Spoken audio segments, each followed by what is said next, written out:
কালকে একটা ভিডিও ছাড়ছিলাম, তা আমাকে বলছিল যে ভাই, আপনি কেন শুধু এই দল নিয়ে ভিডিও বানান দেখছেন? তবে আজকে দেখেন, হাসনাত আবদুল্লাহর বাড়ি কোথায়?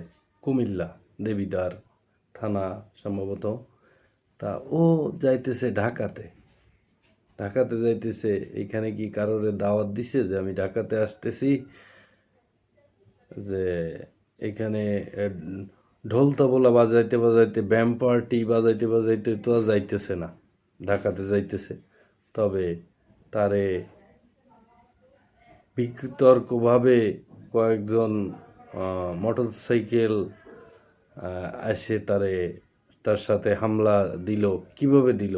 দেখা যাচ্ছে হাসনাত আবদুল্লাহ আর ও ভুল আছে, দেখা যাচ্ছে তার এলাকার লোক এখন চাঁদাবাজি, সন্ত্রাসী, তোলাবাজি, টেন্ডারবাজি করতে পারতেছে না, এইগুলো লোকজনেই তার পিছনে লেগে আছে।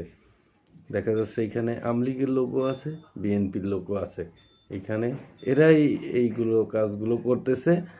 আর এখানে দেখা যাচ্ছে সে যাইতেছে ঢাকাতে, হয়তো কোনো মিটিংয়ে কি কোনো জনসভা, যে কোনো একটা কাজে যাইতেছে, কিন্তু এখানে তো আর কারোরে বলে যায়নি। তারপরেও তার সাথে গোয়েন্দা আছে।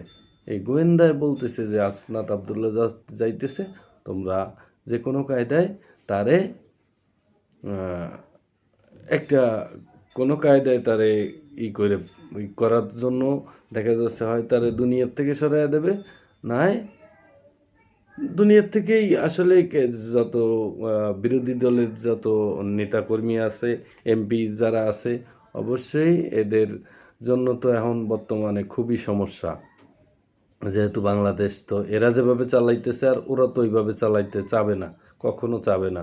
তার জন্য এই বিরোধী দলেরাই সিস্টেম করে এদেরকে খাওয়ার একটা সিস্টেম করবে, এই একটা ধারণা। আমার ধারণা যেটা বোঝা যায়, এইটাই হবে।